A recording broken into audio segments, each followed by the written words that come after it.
আমাদের এই প্রচারণা। আজকে আমরা এখানে উপস্থিত অবস্থা আমরা যারা সমবেত হয়েছি, এটা আমাদের কিন্তু পূর্ব পরিকল্পিত কোনো মিটিং না। আপনারা জানেন আমরা যারা 914 আসলে মাঝখানে অনেক বড় একটা ফাঁকা ডিস্টেন্স, কিন্তু ফাঁকা হইলেও আমাদের দিল কিন্তু এই 914 মাথায় যারা আছে তাদের কাছ থেকে ফাঁকা না। আমাদের দিল কিন্তু একই সুতায় গাঁথা একবারে। সেই অনেক আমি দেখেছি আমার বাবা বাসা থাকতেও এই সাইডের মানুষগুলির প্রতি ছিল অত্যন্ত একটা আন্তরিকতা, মহব্বত। এই ধারা অব্যাহত রেখে আমাদেরও কিন্তু এই অঞ্চলের মানুষের প্রতি অনেকটা অগাধ ভালোবাসা।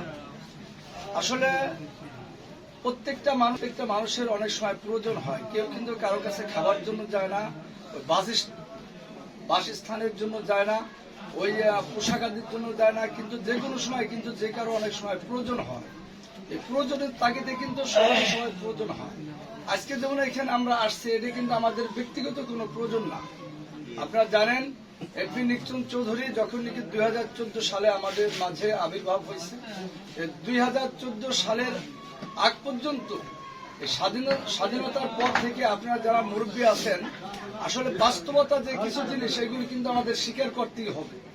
আমরা অনেকেই হয়তো অনেক কারণে আসলে বাস্তবতা অনেক সময় মুখ থেকে মানে ফুটে তুলতে পারি না, কিন্তু বাস্তবতা যেটা সত্যি কথা এটা কিন্তু আমাদের বলতেই হবে। স্বাধীনতার পর থেকে 2014 সাল পর্যন্ত আমরাও কিন্তু অনেক নেতাকর্মী দেখেছি। আপনারা যারা মুরব্বী আছেন তারা আরো ভালো দেখছেন। আমাদের এমপি নিকচুন চৌধুরী আসার পর থেকে এই পর্যন্ত এই যে 10টা বছর, এখন সামনে নির্বাচন, এমপি নিকচুন চৌধুরী আমাদের কাছে আসলে কিসের জন্য আমাদের কাছে ভোটের দাবিদার, সে আমাদের কাছে কিসের জন্য ভোটের প্রাপ্য। আপনারা জানেন যে উনি এই 10 বছরে কিন্তু আমাদের রমজান এবং কুরবানির ঈদ দিয়ে 20টা ঈদ হয়। উনি এই 20টা ঈদ কিন্তু ওনার নিজের ফ্যামিলির সাথে, ওনার পরিবারের সাথে, আত্মীয় স্বজনের সাথে করেন নাই। উনি 20টা ঈদ কিন্তু উনি দেখা যায় ভাঙা ঈদের নামাজ পড়ছে, সদরপুরে সবার সাথে দেখা সাক্ষাৎ করে কুশল বিনিময় করে আবার চরবদূষণ দেখা করে কিন্তু উনি ওনার পরিবারের কাছে গেছে। এই জিনিসগুলি কিন্তু আসলে ভোলার মতো না। একজন এমপি এত সাদা মাঠা ভাবে যে কোনো একজন রিক্সাওয়ালা, যে কোনো কৃষক যদি হাত উঁচা করে উনি কিন্তু দাঁড়া। এই কৃতজ্ঞতা আমরা যদি আমাদের ভিতর মনুষ্যত্ব, সর্বনিম্ন মনুষ্যত্ব থাকে, আমাদের স্বীকার করতে হবে না উনি ভোট পাওয়ার যোগ্য লোক। আপনারা জানেন বিগত এই যে করোনার মধ্যে 2টা বছর মানুষ কিন্তু অনেক প্রচন্ড ভাবে অনেকে আক্রান্ত ছিল, অনেকে চোখের সামনে আমরা দেখছি মানুষ মারা গেছে, চিকিৎসা করেও মানুষের কোনো উপকার হয় নাই। মানুষ দেখা গেছে আত্মীয় স্বজনকে দেখতে চায় নাই ভয়ে, অনেকে মনে করছে যে সোয়াশে রোগের মতো, আসলে অনেকটা ওইরকম ছিল। কিন্তু এই দুঃসময় উনি কিন্তু ওনার নির্বাচনের 3 থানা বাংলাদেশের অনেক নেতার আমরা দেখেছি, কেউ কিন্তু ঘর থেকে যার মানে সেফটির ভিতর ছিল, কিন্তু একমাত্র উনি ব্যক্তি, একমাত্র উনি নেতা যিনি এমপি নিকচুন চৌধুরী, শ্রদ্ধার সাথে তাকে স্মরণ করতে হয়। এমপি নিকচুন চৌধুরী সে কিন্তু আমাদের মাঝ থেকে উনি কিন্তু ওনার নিজের সেফটি নিয়েছিলেন না। উনি 3টে হটলাইনের মাধ্যমে হাইস গাড়ি দিয়ে 3 ধারা, উনি কিন্তু অনেক মধ্যবিত্ত ফ্যামিলি ছিল যারা নাকি মানুষের কাছে হাত পাততে পারতো না, যারা নাকি একজনের কাছে চাইতে পারতো না। দেখা যায় ওই নাম্বারে যে কল দিছে, যারা কল দিতে পারছে তাদের কিন্তু বাড়িতে এসে খাবার পৌঁছে দিয়ে গেছে। যারা নাকি অসুস্থ ছিল তাদের মাঝে ফল ফ্রুট অনেক, এই যে ওটসলাইন, তারপর আপনার ওষুধপত্র কিন্তু প্যাকেজ আকারে পাঠিয়ে দিয়ে গেছে। আমরা যদি কোনো দিকেও না তাকাই, আমি আজকে অনেকের সাথে আলোচনা করছি, 2টা পয়েন্টের উপর যদি আমরা তাকাই তাহলে উনি কিন্তু আমাদের কাছে ভোট প্রাপ্য। উনি কিন্তু আমাদের কাছে ভোট প্রাপ্য। এই যে আজকে যে পিএস ধারায় রাস্তা দিয়ে আমরা আসতেছি, কত সুন্দর। আজকে তো এই রাস্তাটা দেখে আমার কাছে খুবই ভালো লাগছে, কারণ এই রাস্তা 1 মাস 6 মাস আগে কিন্তু এই রাস্তা দিয়ে চলাফেরা করে অনেক কষ্ট হয়েছে। এই ব্যবহার বাড়ির রাস্তাও কিন্তু অনেক কষ্ট হয়েছে। এগুলি এমপি নিকচুন চৌধুরীর খুব মানে অবদান। সে একজন জনপ্রিয় এবং মানুষের প্রতি কর্মী বান্ধব নেতা। সে অনেক নেতাই দেখা যায় যারা নাকি নির্বাচন হয়ে গেলে তাদের রূপ চেহারা চেঞ্জ হয়ে যায়, কিন্তু একমাত্র নেতা এমপি নিকচুন চৌধুরী যে নির্বাচনের আগেও যেমন নির্বাচনের পরেও তার ভূমিকা ছিল অগ্রণী ভূমিকা, এবং ভালোবাসা কর্মীদের উপর অটল অবিচল। এই জন্য এই সামনে দ্বাদশ নির্বাচনকে সামনে রেখে আসলে এখানে আমরা যারা আছি সবাই বিবেকহীন না, সবাই আমরা বিবেকবান, সবাই বিবেকবান। অনেক সময় দেখা যায় অনেকের অভিমান থাকে, আমার উপরে একজনের রাগ থাকতে পারে, আমার ভাই ইসমাইল ভাইয়ের উপর রাগ থাকতে পারে, আবু বকর সিদ্দিকের উপর রাগ থাকতে পারে। আসলে মানুষ তো ভুলের ঊর্ধ্বে না, ভুল ত্রুটি থাকতে পারে, কিন্তু ভুলকে পুঁজি রেখে সমাজের মধ্যে চলা এটা একটা মারাত্মক একটা অশান্তি। এজন্য আমাদের ভিতর যদি কোনো ভুল ত্রুটি কারোর মাঝে হয়ে থাকে, আমরা সমস্ত ভুল ত্রুটিকে ভুলে গিয়ে এমপি নিকচন চৌধুরীতে আমরা এমপি বানাইতে পারি, সারা বাংলাদেশের মধ্যে একটা নজির স্থাপন হবে যে স্বতন্ত্র এমপি 3 বার নির্বাচিত হয়েছে। বাংলাদেশে বিরল ঘটনা, বাংলাদেশে এখন পর্যন্ত হয় নাই। আপনারা জানেন যে আমাদের এমপির এগেনস্টে কিন্তু আরেকজন নেতাকর্মী আছে। আমরা কোন নেতাকে শ্রদ্ধাহীন ভাবে কারো আমরা কথা বলবো না, যে যতটুকু সম্মানের তাকে কিন্তু সম্মান দিয়েই কথা বলতে হবে। কাজী জাফরুল্লাহ সাহেব সেও একজন হেভিওয়েট নেতা, কিন্তু ওই হেভিওয়েট আমরা কি করুন, আমাদের তো কোনো কাজে আসে না। সে তো গত কালকেও আমাদের আলমের মোড় দিয়ে মাদ্রাসার মোড় দিয়ে চলে গেছে, গিলাসও খুলে নাই, হাত উঁচে করে নাই, দাঁড়ায় কারোর সাথে কথাও বলে নাই। আমাদের তো এরকম নেতার দরকার নাই, আমাদের দরকার এমপি নিকচন চৌধুরীর মতো নেতা। এই জন্য এই আমাদের ছেলে সন্তানের ভবিষ্যতের দিকে তাকিয়ে আমাদের যাতে মূল্যায়ন অব্যাহত থাকে, আমাদের রাস্তাঘাট, বিদ্যুৎ, ব্রিজ, কালভার্ট এবং বিভিন্ন স্কুল, মসজিদ, মাদ্রাসা, কবরস্থান, আমাদের এইগুলি যাতে উন্নয়ন হয়, আমাদের এলাকার যাতে উন্নয়ন হয়। অনেকে মনে করতে পারে এমপি নিকচন চৌধুরী আমার কোনো কাজে আসে নাই। একজন এমপি কিন্তু ব্যক্তিগতভাবে ব্যক্তি সবার কাজে আসবে না, দেখা যাবে সমষ্টিগতভাবে। এই রাস্তা যদি উন্নয়ন হয়, রাস্তা যদি আমাদের পাকা হয়, বিদ্যুৎ যদি ঘরে ঘরে হয়, আর্সেনিক টিউবওয়েলের যে আমাদের চাহিদা, এই চাহিদা যদি পূরণ হয়ে যায়, এটাই কিন্তু আমাদের কাজ। একজন এমপির কাজ কিন্তু ঘরে ঘরে আসে না, একজন এমপি কিন্তু ঘরে ঘরে ভোট চাওয়ার জন্য আসবে না, একজন এমপি কিন্তু প্রত্যেক ওয়ার্ড ওয়ারি মিটিং দেওয়া তার পক্ষে সম্ভব না। সে উপজেলা ওয়ারি, সে ইউনিয়ন ওয়ারি মিটিং দিতে পারে, সে কিন্তু প্রত্যেক ঘরে ঘরে আসতে পারবে না। এখন আমরা যারা তার দ্বারা উপকার পাইছি সারা বছর, 10টা বছর সে কিন্তু আমাদের উন্নয়নের জন্য অনেক কাজ করছে। আপনারা জানেন আমাদের এই সদরপুর বাজারের পিছনে ওই যে শ্যামপুর যে গ্রামটা, এই যে খাল, ওইখান দিয়ে সে একটা ছোট একটা ফুট ব্রিজ করে দিছে। মহিলারা ধরছে যে আমাদের পারাপারের জন্য এই সদরপুর থেকে যদি আমাদের এই শ্যামপুরে আসতে হয়, আব্দুল হাইমুল্লাহর বাড়ি এই সুইচ গেট হয়ে ঘুরে আসতে হয়, মহিলারা বলার সাথে সাথে 1 মাসের মধ্যে সে ব্রিজ সে করে দিছে। এরকম অনেক নজির আমাদের মাঝে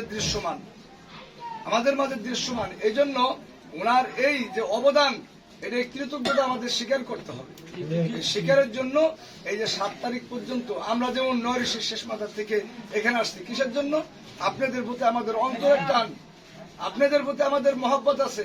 এই জন্য চিন্তা করছি যে নয়রিশের শেষ মাথা সবার সাথে একটু সাক্ষাৎ করে আসে, সবার সাথে একটু মোলাকাত করে আসে। আপনারা যদি এই দ্বাদশ নির্বাচনকে সামনে রেখে আপনারা সবাই যার হিতাকাঙ্ক্ষী, যার আত্মীয় স্বজন, সবারই কিন্তু আমার কথা মনে করেন 10 জন লোক শুনে, ইসমাইল ভাইয়ের কথা 50 জন লোক শুনে, ওই আমার নানা হারুন ব্যাপারীর কথা 100 জন শুনে, এভাবে কিন্তু প্রত্যেকের হিতাকাঙ্ক্ষী লোক আছে। আমরা যদি এই নির্বাচনের আগ পর্যন্ত আমরা সবার সাথে যার সাথে দেখা হয়, নিজের মনে করে আমাদের এলাকার উন্নয়নের জন্য, আমাদের মূল্যায়নের জন্য আমরা যাতে অবহেলার পাত্র না হই। আসলে মানুষ ওই এমপি নিকচন যদি বলে আমাদের দেশের মানুষ হলো জোয়ার ভাটার মতো, উপকারের কথা ভুলে যায়। আসলে উপকারের কথা ভোলাটা ঠিক হবে না। মানুষ উপকারের কথা ভুলে যায়। আমার কারো দ্বারা যদি আমার উপকার হয়, তাহলে আজীবন তার উপকারের কথা মনে রাখা উচিত, এটাই মনুষ্যত্ব।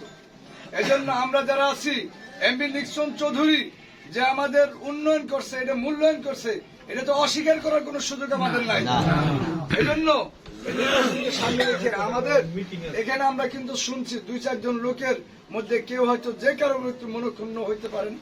আমি সবার পক্ষ থেকে এই মনক্ষুণ্ণ যে কারণেই থাকুক, এগুলো ক্ষমার দৃষ্টিতে দেখা আমরা আসেন সবাই কাঁধে কাঁধ মিলিয়ে, আমরা সমস্ত কিছু ভুলে আমরা একসাথে সমাজের মধ্যে চলাফেরা করি। আমাদের সাথে কারোর সাথে কোনো দ্বন্দ্ব রাখার দরকার নাই, কারণ কিসের জন্য, মানে দ্বন্দ্ব রাখবো কিসের জন্য? আজকে আমার হায়াত দিতে আরো 10,000 বছর 5,000 বছর থাকতো। আইমের জাহেলিতের যুগে দেখা যায়, হ্যাঁ, ওই অরিজদের বলে দিত যে অমুকের সাথে কিন্তু আমার দ্বন্দ্ব ছিল, তোমরাও ওই দ্বন্দ্ব অব্যাহত রাখো। আমরা তো ওই যুগের মানুষ না, ওই যুগের মানুষ না।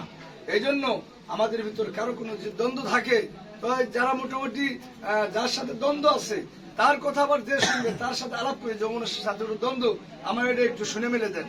কিন্তু দ্বন্দ্ব রেখে পেটের মধ্যে এমনি নিঃসন চৌধুরীর জন্য ক্ষতি আমাদের কারো দ্বারা না হয়।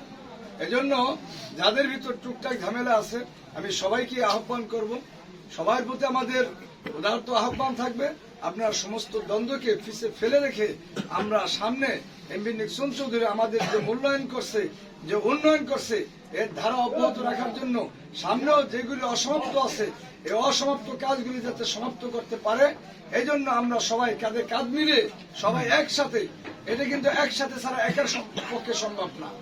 আমরা সবাই মিলে যদি কাজ করি তো কাজটা সহজ হবে, আর একা করতে গেলে কিন্তু কাজটা অনেক কঠিন হয়ে যাবে। এই জন্য আমরা সবাই মিলে সহজভাবে করার জন্য সবাই চেষ্টা করবো কিনা ভাই? এই জন্য সবাই উদারত আহ্বান, আপনারা সবাই আমরা একসাথে কাজ করব। আছে কিন্তু আর অল্প কয়েকটা দিন, সবার ভিতর মানে এই যে নির্বাচনের প্রচার প্রচারণা, এটা যেন আজকে থেকে সবার মধ্যে একটু মানে তাগিদ দেয় যে এইটা আমার কাজ। আমি কিন্তু এই যে ইসমাইল ভাই জানে, আমি কিন্তু সকাল ভোর থেকে ফজরের পর থেকে চেম্বার করি। চেম্বারটা যেমন আমার নিজের প্রয়োজন মনে করি, কাজ মনে করি, সেবা মনে করি, আমি কিন্তু আরো আগের থেকে এইটার ওইরকম ভাবে একটা গুরুত্ব দিয়ে আমি একটা কাজ মনে করতেছি। আমরা সবাই মিলে যদি রেখে কাজ মনে করি তাহলে কিন্তু এলাকা গুছানো আমাদের জন্য সহজ হবে। আমি যেমন আসরের পর থেকে আর আমার চেম্বার থাকি না, আমি কিন্তু এলাকায়, আমরা কিন্তু আজকে 3টার থেকে হাঁটা শুরু করছি। আপনাদের এখানে যে আসছি 3টার সময় কিন্তু আমরা হাঁটা শুরু করছি, সবাই পাওয়াত হয়ে গেছে। আমরা কিন্তু একবারে ওই ফজলা কাজীর বাড়ির থেকে হাঁটা শুরু করছি। আমাকে টোটাল এলাকা ঘুরে আমরা কিন্তু এই জায়গায় এই যে বসছি, এর মধ্যে কিন্তু আমরা কোনো জায়গায় বসি নাই। আমরা গতকালকে ইনুস মোল্লার বাড়ি থেকে শুরু করে হবু কাজী ফারুক কাজীর ভাড়া থেকে শুরু করে আমাদের আলমের মোড়ের ওই সাইড গতকালকে হাইটে ফেলেছি, প্রত্যেকের বাড়ি বাড়ি গেছে। এমন কেউ বলতে পারবে না অমুকের বাড়িতে আমরা আসি নাই। এজন্য আপনারাও প্রত্যেকের বাড়ি বাড়ি যাবেন। না গেলে হয় কি, অনেকে ভোট দিতে চায় কিন্তু তারা মনে মনে অসন্তুষ্ট হয়, গুসা হয়ে থাকে যে ইসমাইল ভাই তো আমাদের কাছে ভোট চাওয়ার জন্য আসে নাই, ওই বাকু তো আমার কাছে ভোট চাওয়ার জন্য আসে নাই, হারুন ভাই তো আমার কাছে ভোট চায় নাই। এই আবেগ কিন্তু অনেকের মনের মধ্যে থাকে, আমরা আবেগ থাকতে দিব না। আমরা সবার কাছে প্রত্যেক বাড়ি বাড়ি যাবো। আর আপনাদের এই এলাকাটা একটু মানে ছোট, আমাদের 9 ঋষি 14 ঋষি এবং এই 17 ঋষি আমরা কিন্তু কখনোই বিভক্তকরণ করি না। আমরা কিন্তু 9 ঋষি 14 ঋষি এবং 17 ঋষি আমরা সবাই মনে করি একই সুতায় গাঁথা, একই সুতায় গাঁথা। এই জন্য আমরা সবাই কাঁধে কাঁধ মিলে আমরা একসাথে এমপি নিক্সন চৌধুরীকে বিজয় করে আমাদের উন্নয়ন এবং মূল্যায়নের এই যে ধারা, এই ধারা যাতে অব্যাহত থাকে। আপনারা জানেন অনেকেই কিন্তু অনেক অপপ্রচার করবে অনেক জায়গায়, হ্যাঁ, যে কাটি নিয়ে যাবে, এটা করবো ওইটা করবে, ডিক্লেয়ার নিয়ে যাবে, এই সমস্ত ভুয়া কথা আপনারা কোনোদিন কান দেবেন না। কারণ এমপি নিক্সন চৌধুরী হইতে পারে সে স্বতন্ত্র, সে কিন্তু শক্তিশালী একটা ফ্যামিলির লোক, তার ফ্যামিলির ভিতর আত্মীয় স্বজন দিয়ে তার কিন্তু 18 জন এমপি মন্ত্রী, 18 জন। এই জন্য কেউ কোনো ভয় পাবেন না। এমপি নিক্সন চৌধুরী কিন্তু 2বার স্বতন্ত্র সে নির্বাচন করছে। কেউ কিন্তু কোনো ওয়ার্ডে, ওই 3 থানায় কেউ কিন্তু বলতে পারবে না ওই সেন্টারে কাটছিট হয়েছে অথবা ওই সেন্টারে ভোট দিতে পারে নাই এমপি নিক্সন চৌধুরীর লোক, এরকম কোনো ইতিহাস নাই। এই জন্য অনেকে অপপ্রচার করবে যে ডিক্লেয়ার দিয়ে নিয়ে যাবে, ঘুরে লাভ নাই, হ্যান ত্যান, এগুলি সব বাজে কথা। কোনো বাজে কথা আপনারা যেন প্রতারিত না হন, কোনো বাজে কথা আপনারা কান দেবেন না। এই জন্য আমি এমপি নিক্সন চৌধুরীর জন্য সকলের কাছে দোয়া চাই। আপনারা সকলেই তার জন্য, সে একজন ভালো মানুষ, ভালো মানুষের পাশে আমাদের থাকতে হবে, ভালো মানুষের পাশে আমাদের থাকতে হবে। এই জন্য আপনাদের সকলের কাছে দোয়া চেয়ে তাকে, তার বিজয় যাতে আমরা ছিনিয়ে আনতে পারি এ আশা ব্যক্ত করে সকলের সুস্বাস্থ্য এবং দীর্ঘায়ু কামনা করে বিদায় নিচ্ছি। জয় বাংলা, জয় বঙ্গবন্ধু, জয় হোক নিক্সন চৌধুরী।